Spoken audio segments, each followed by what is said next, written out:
coming up on Dig It. This is my new home for Dig It for the next 1,000 episodes that we're going to do together. Exactly. And that takes us at least into our mid-70s. Yes. And I'm up for that. Me too. A lot of people have spoken to me when they've gone through loss in that way. People reach out, and it breaks my heart to know someone else will go through that. And you'll find people who understand exactly what you're going through at that moment because they've been there. We've got a story from Hillary who says, you asked if anyone got divorced over trash, as in rubbish bins, putting them out. And the answer actually is yes. All of that right after this.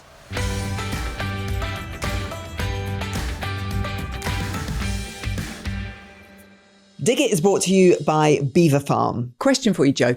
Do you ever wonder how you can keep a bottle of squash in a cupboard for months without it going off? It has crossed my mind. Well, this is the thing. So much squash is packed full of preservatives so that it can last for ages once opened. But Beaver Farm are kind of the opposite to that. Hang on a minute. Beaver Farm? Yeah. I always thought it was pronounced Belvoir, which is like the really posh squash that you see in supermarkets.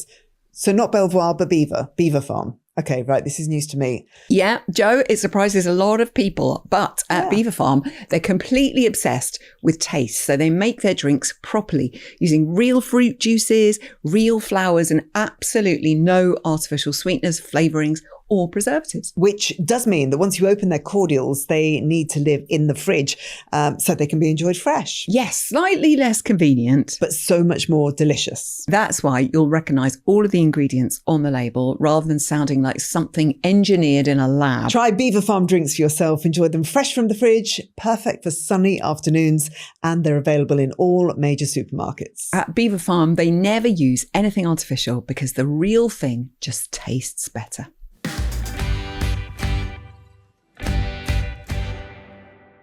Welcome to Dig In and our 100th episode, Joe. I can't believe it's 100. We've been talking that much for this long. So much nonsense. This long. Wanging on to each other for 100 episodes. Mind-blowing. Well done, everybody. We've covered a lot in that time, haven't we? You will tell us if we start repeating ourselves, won't you? Because I only have 4 stories, as my kids have often pointed out. It's like, oh, is it the jumping out of a plane with Keith Chegwin story again? It's like, yes, and it was one of my favourite stories. Oh, dear. Yeah. Well, it's time to dig in with our fabulous diggers, and we wouldn't have reached 100 episodes without our fabulous diggers. First up, we have a question from Bridie, who says, life has had its ups and downs. Recently dealing with grief, a looming empty nest, and midlife burnout. Hearing from you both that I'm not alone is priceless, says Bridie. So I'm moving, a time for a change and new beginnings. The new house has the most beautiful garden. I can't wait to get started on. But what do you and other diggers consider to be garden plant etiquette when you move house? Ah, yes, I've been here. The lovely lady buying my house loves my garden and went around claiming the plants. Oh no, I've grown my bay from 5 inches high, the honeysuckle from a tiny propagation, and the rosemary. The rosemary. I feel so attached to them. Is it weird that I don't want to let them go? I feel so protective. Seriously, do people dig plants up and take them? Can I start moving things into pots? What would you do? Lots of love, Bridie. Well, first of all, Bridie, thank you for saying that it helps having this podcast and to help you know that you're not alone. And you're so not. This is what we always say. It's the empathy with Dig It. All the, time and time again, whenever I'm out, people come up to me, and I'm sure the same to Zoe, just going, oh my God, I'm having such a tough time. Things are so bad. It's ridiculous. It's like hilarious. And it really helps to know that there are other people going through exactly the same thing. I personally literally feel like every single Monday, there is some terrible bad news that drops at some point during the day. And you're just like, what else can go wrong? How bad can this possibly get? Now what? Yeah. So Bridie, absolutely. And I'm really glad that it helps just knowing that we're all going through this thing together, and we'll get there. Like, you just put one foot in front of the other. You keep on keeping on, all those different cliches, and that's all you can do. But also you can make moves. So you can move house, and it can be a whole new chapter in your life and a new adventure. So I'm really happy that you're doing this. And I would say that if you've had this garden and you've grown these plants, then I think it's perfectly fine to take a few of them with you. If they mean something to you, then it's kind of your story. It's your life story. It's what you've created. And to have that with you in your next place will be very comforting. And you'll look out of the window and you'll see your bay, or you'll see your raspberry, your rosemary, and it'll be part of your old life, but moving into the new life. So I would say you can take some of the stuff with you. But then also you're going to create a whole new garden, and that's exciting as well. If you're loving Dig It so far, hit follow or subscribe, and that way you'll get brand new episodes as soon as they're out. I took roses when I left I left a huge garden to move to this one. And so there was no way I could take all of it. And it had, Joe Thompson had done the amazing garden design, and it was only the stage 1, and there was going to be so much more to come. And the new owner actually has sent me pictures so I could see how it had all really flourished and done so beautifully. But I did take some roses with me. I couldn't take all of them because there were so many.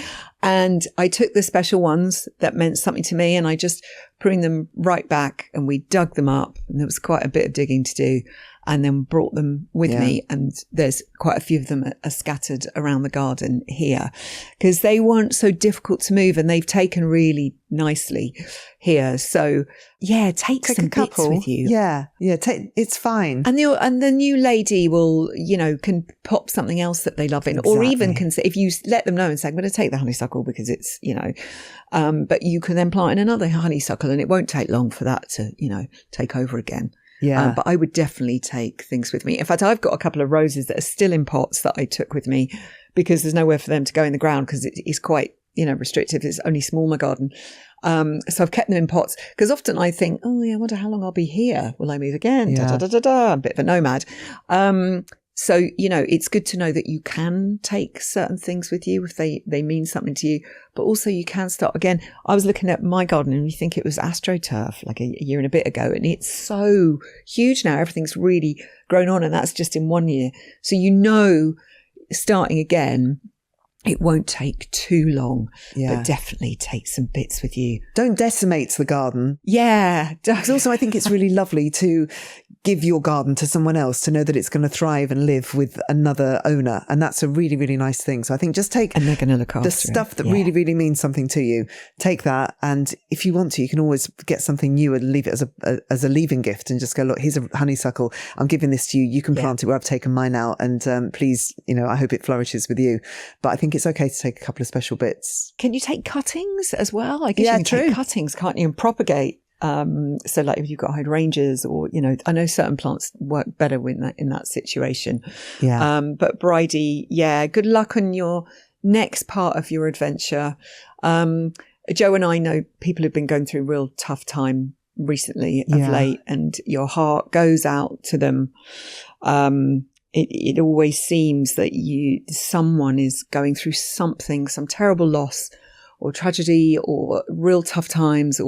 Anna's my producer, and I've known her since she was about 15 years old, and she's worked with me forever and a day, and we're incredibly close. But she lost her partner, the love of her life, Trevor, the other day. Trev, who was an amazingly charismatic man who has done so much.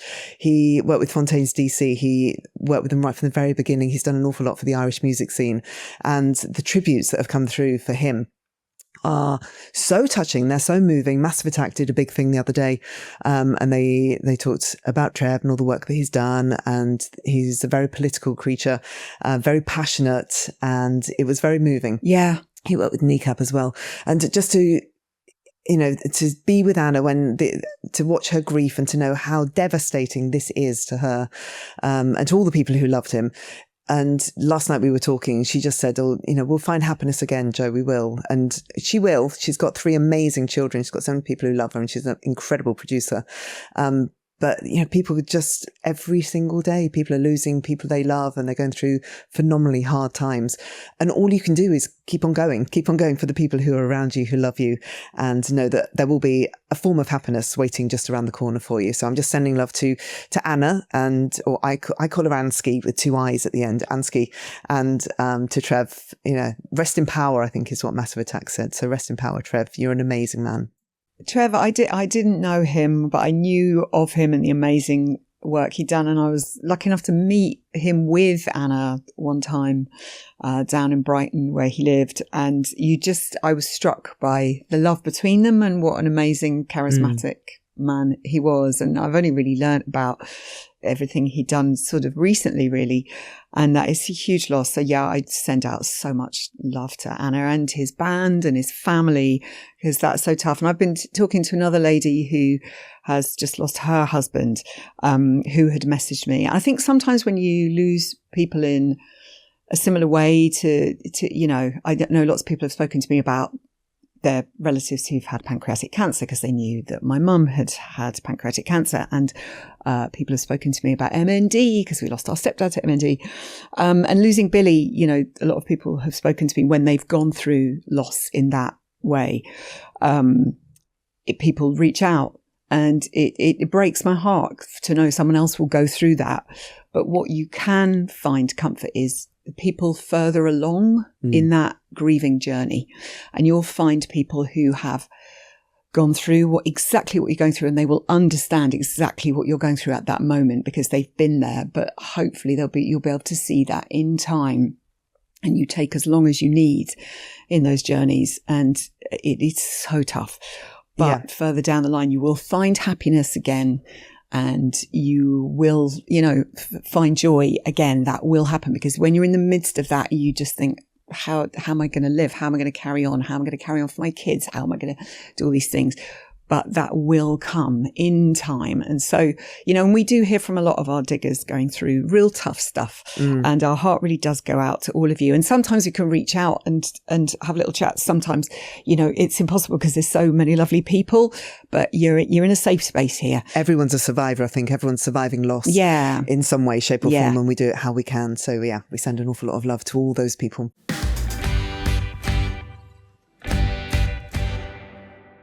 We've got a question next from Ben. Hi, Joe and Zoe. My name's Ben. I just wanted to tell you about a story of my attempts at online shopping back in the sort of early 2000s when Amazon was still kind of new. I was a student at the time, and I moved into this house with like 7 other guys. It was terrible. There was loads to do, and I was useless. And they said to me, "Can you just get a microwave, because we haven't got one?" I said, yeah, definitely. And I went on Amazon, and they used to do books, but now they do everything, and they even did microwaves. So I bought one, and a couple of days later, knock on the door, and I was like, oh, great, it's the microwave. And my housemate opened the door, and he looked at this box, and he looked a bit dubious, and I went, no, it's all good. And I opened the box, and I pulled it out, and there was a picture of a microwave, and it said on the side, rotating turntable and flashing lights, realistic cooking noises, and it was a toy microwave. It was still like 60 quid, but it was and I said, oh, it's a toy microwave, and they sort of shook their heads. But I opened it up, and it had like little plastic pizza slices and little plastic chicken wings. Fun. But that was it, and I didn't buy anything on Amazon again for a long time. But I want to know if you guys have any other sort of online shopping fails, whether this has ever happened to anybody else. I love it. Thanks. Bye. Realistic. I love that it had tiny pizza slices. That's so cute, Ben. Oh, I've done so many, Ben. So many. And my family they will answer the door, and then they'll just turn. And it's like, Mother, have you been doing late night online shopping? Where I remember trying to get like pub bench, nice pub bench where everyone sits out with a brolly. I ordered this pub bench, all joined together, turned up. It was tiny, like this. I mean, you could barely sit 2 toddlers at it. Oh, no. Like, what is that? So I've had lots of things that have turned up that have been tiny. I've also had lots of things that have turned up and been enormous, and then you can't get rid of them. Oh, God. And then I have the things that are on repeat. I am still getting the mouth tape. The mouth tape still coming. Oh, yeah, that still comes. I have tried to cancel it so many times. If anybody wants a 10-year supply of mouth tape, there've been quite a few big disasters like that. I bought 100 bottles of kitten milk for Nemos, which is going to keep him going till he's about instead of the 20. I was like, I swear I only bought 3. No, I've got 100. So they're just all in the cupboard now. Do you think the internet play with us? Do you think people go, they're bored in the office and they're like, I'm just going to up this. The quantity. Because we can't always get it wrong. And it feels like, It's like, I swear I didn't tick repeat delivery. It's such a con. They make it so difficult as well, don't they? You're like, Oh my God, I yeah. clearly will only want one of those, not 20. My mum gets his glucosamine supplements that have been arriving now for, I think, maybe 2 years, and they arrive every month. And we cannot cancel the order. And yeah, I mean, I've tried, Cass has tried, who is like the technical genius. Yeah. India's tried. And we keep going through her phone. We're trying to look at her iPad, trying to find when she first ordered it. And she's not entirely sure when she ordered it or how she ordered it. We've put in every word, every search that you could possibly put. We can't find any trace of it, but still it turns up and it comes from her bank. And we're just like, this is ridiculous. She's paying this money for some glucosamine that it is impossible to cancel. And I don't know whether anybody else has got this. It drives me crazy. Every time I go over there, there's another packet of it. And I'm like, Mom, how can we stop this? Honestly, I'm going to write to The One Show and Watchdog. I'm going to get Nikki and Matt on it. It's like, why can't we cancel these things? Why is it so difficult? And this is the thing, annoying. also, like, the money keeps being taken out of your account constantly. And I'm not savvy and obviously can't cancel things, but like, Cass is really savvy. Even he can't cancel this for your mum. It's such a con. It is, isn't it? It's like, it is a con. It's really annoying. Daylight robbery. Yeah. It is. And all these damn things that keep turning up. You're like, I don't want this. Yeah, I know. Annoying. Put it outside the front of the house. Someone will take it. Oh dear. Ben, brilliant. Toy microwaves, any ridiculous purchases online, things that have turned up that have been not what you were expecting. Thank you, Ben.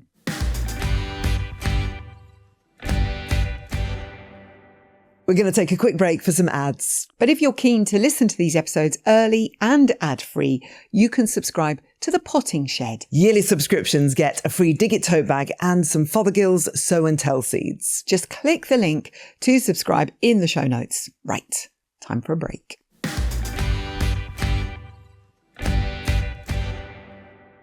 Dig It is brought to you by Sainsbury's Taste the Difference. I do think that summer is the season where you can make dinner feel a bit special with actually doing very little. Yes, it really doesn't need to be a huge production, just some really good ingredients that taste like summer. And that's why Sainsbury's Taste the Difference is so good. Take their Jersey Royal New potatoes, nutty, creamy and grown on the island of Jersey. You really don't need to do much to them. Butter, salt, herbs, you're done. Delicious. And then you've got the Sainsbury's Taste the Difference Vittoria cherry vine tomatoes.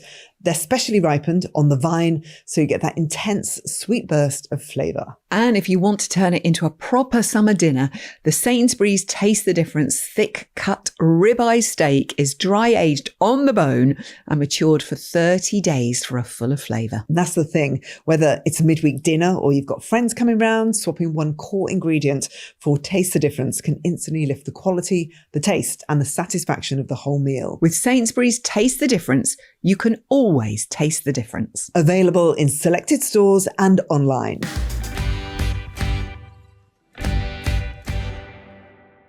Dig It is sponsored by EE. When I'm recording for Telly Joe, I love shooting on location, meeting loads of amazing people, but I don't love it quite as much when it's 9 a.m. on a Tuesday and I'm standing in the middle of a field on location, desperately trying to get concert tickets at the same time as the rest of the country. Nightmare. Those few seconds and a good mobile connection really matter. You either get the tickets or you have to apologise and disappoint your friends and family. That's why having 5G Plus on EE genuinely gives you the edge. You'll experience a faster, more reliable connection in busy places. So while everyone else is buffering and panicking, you're already through and choosing your seats. In fact, 5G Plus is up to 10 times faster than 4G, and it runs more efficiently, helping to extend your battery life. Get the edge and stay ahead with 5G Plus on EE, the UK's best network. Search EE Best Network to find out more and check out if EE 5G Plus is available in your area. Verify best network claims at ee.co.uk/claims.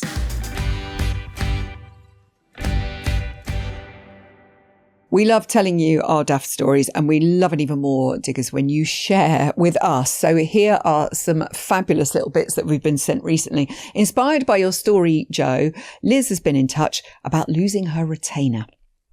Hi, Liz here. Just listening to the episode about Joe and her retainers. I literally used to leave them everywhere. And one day in my postpartum sleep deprivation stage.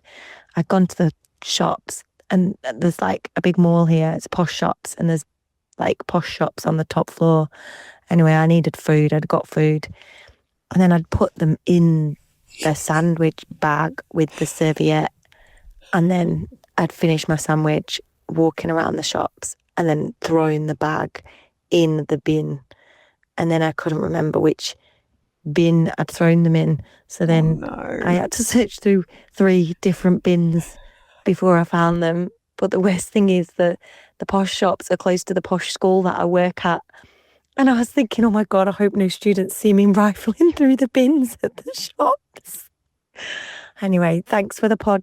Keep up the good work. See ya. Oh, God. I mean, the lengths you go to, because you don't have duplicates of these retainers. You have to follow them. So you have to wear it until you move on to your next retainer. So you have to do everything you can, as Liz has just shown us, like going through bins to find that retainer, which is, of course, clear. So it just blends in with everything. So it blends in with everything. Yeah. Like, they are impossible to find. It's so annoying. Have you got yours there? I lost 2. I've done 1. Then I lost 2 the other day. So I don't know whether it's possible, but I skipped to 3. And then I found 2 in my makeup bag. So I'd obviously put it in there when we were doing the pod the other day, because I want to drink a coffee sometimes when we're doing the pod, because we're chatting for quite a while. Yeah. So I take it out. Then it was in my makeup bag. So now I've gone from 3 and now I'm going back to 2. Hopefully Dr. Tom is not watching this and being like, Zoe. But that's going to hurt, because when you skip, then you kind of really feel your teeth being pulled. Then it's moving it too much. I know. I've lost mine. I've had to ask for a duplicate retainer to be done, which I'll hopefully get next week. So I'm muddling like you. I've gone back to a really old one and I'm trying to put them in. And then the other night I went to bed, didn't put them in.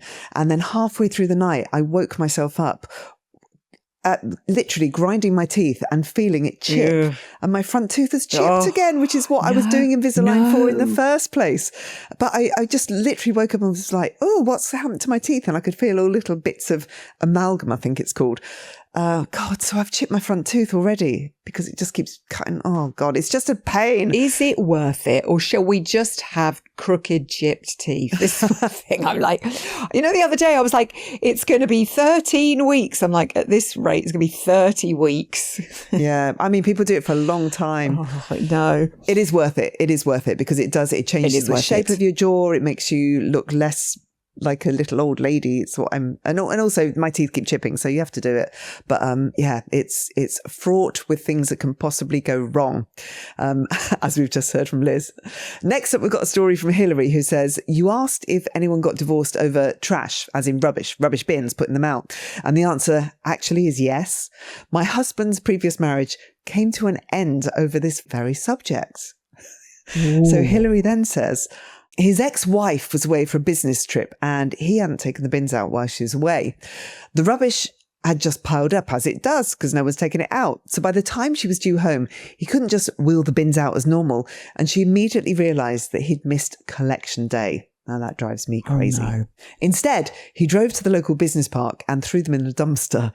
What he didn't know was that the dumpster belonged to the Chinese takeaway, and they had a major ongoing feud with the florist next door for apparently using their bins. So wrong dumpster to choose. No. That was an error. My husband's ex was relaxing at home when suddenly there was a knock on the door and a policeman was standing there. Imagine her surprise. They'd gone through the trash and they found their address. She stood there, taking a telling off from the police officer on behalf of my now husband, promising she would never do it again.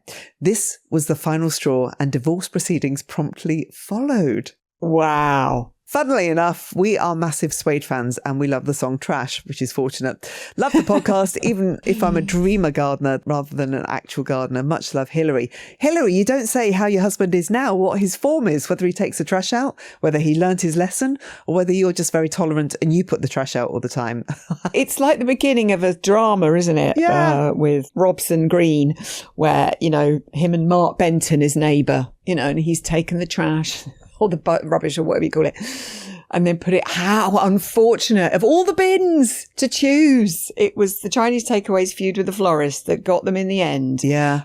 You know what? If you're rowing about things like that and you're not laughing about the coincidences of things like that, then yeah, maybe that was the end of a relationship. And Hillary ended up happy. Hooray! Yes. So a terrible trash story, but yes, one that did cause divorce. People have probably divorced over less, you know. Yeah.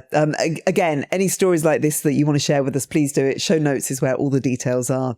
And Zoe, after you told us about Who Do You Think You Are, and we discussed what it was like, and people talking about tracing their family members and what it was like for them. And we had this lovely voice note from Jill.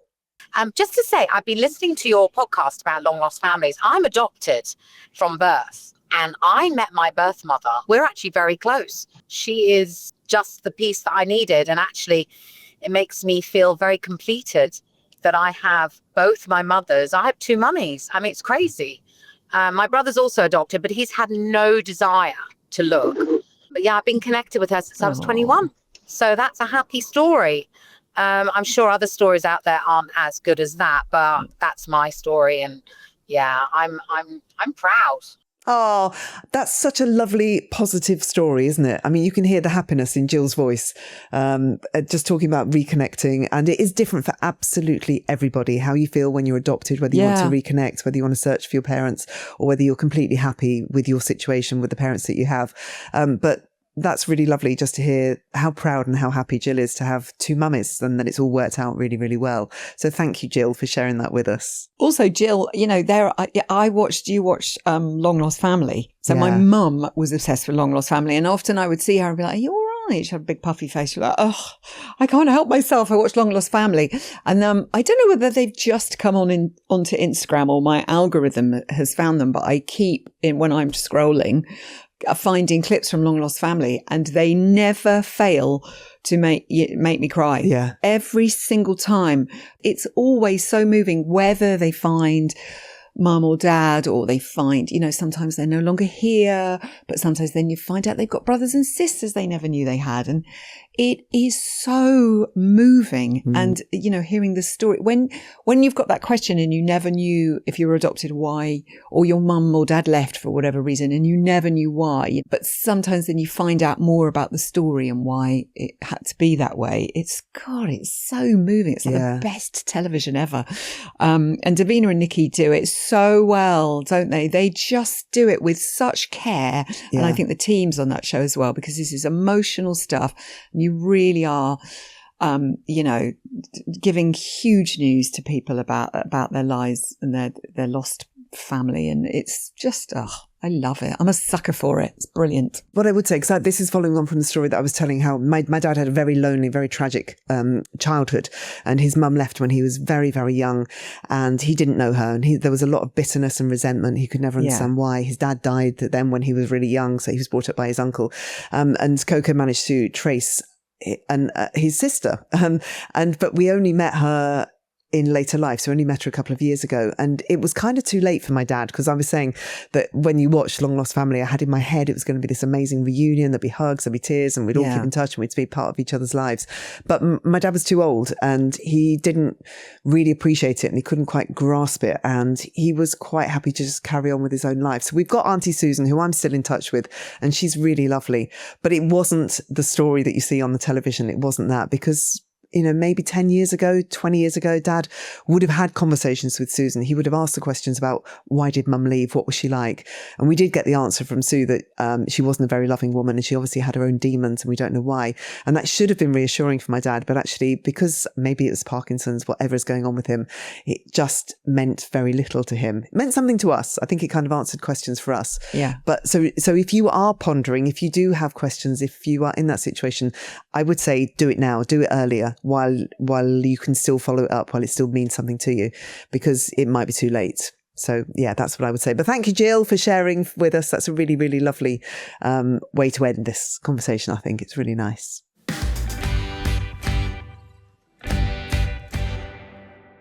To mark our 100th episode, we've had an update about one of our favourite Diggers stories.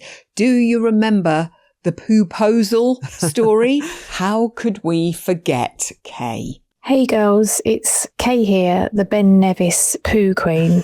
I call myself that because after sharing my story with you all very early on in the podcast, lots of my friends said, oh my God, I fancy going on that podcast and telling everyone that you had a poo on top of Ben Nevis. Anyway, I've dined out lots on it. I've also got you lots more subscribers because loads of people have listened to the pod since. I was a bit miffed because a lovely lady upstaged me a few weeks later talking about the time she put her poo in her handbag on her first day of work. What a story that was. So I'm sure, like me, she's going to be up there with your most memorable tales. As for my husband, he's incredibly private, but I did play it to him and to my children who are 22 and 19, and they were all cringing and saying, oh my God, why did you have to share that? But actually, we all had a good laugh about it, and they're proud of me, really. They think it's funny. So, yeah, keep doing what you're doing. Congratulations on 100th episode. Aw. May you have 1,000 more yet. Yay. Great podcast. Love it. Take care. Oh, thanks, Kay, Kay. thank you. And if anyone missed Kay's story, she'd gone up Ben Nevis with her lovely boyfriend. She really needed a poo and was panicking. And then he had asked her to marry him. And all she was thinking during the proposal was, when can I run and have a poo behind a rock up Ben Nevis? Okay, thank you so much because you made us laugh so much. And if you have a poo story you'd like to share, or cock ring story, or I don't know, dildos in the windows of a charity shop, or any ridiculous stories that you would like to share with us, you can use your real name, or you might want to remain anonymous in order to share with us. But we do love hearing from you. You can find out how to get in touch with the show in the show notes. Can I just say, Zoe, look, to mark our 100th episode, the girls are back. These are the dolls that were made of us by Jennifer Jackson Dolls, if anyone likes them. And when she made them for us, Nemo was a kitten, and he just completely savaged them. He was so obsessed with them. Every time I put them out, he would find them. Didn't matter how high up I put them, he'd get there.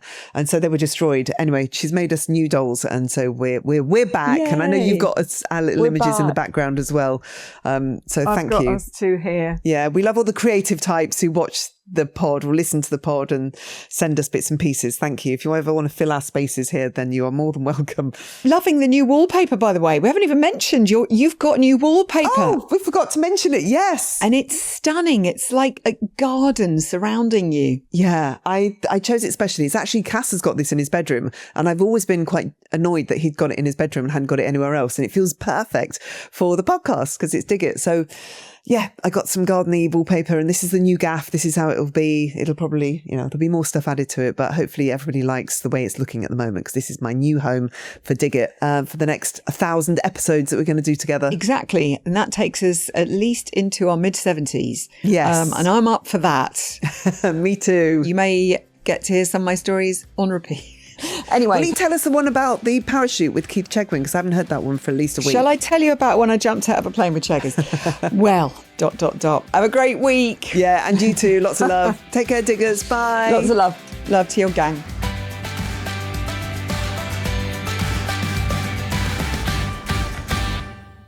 Dig It is a Persephonica production.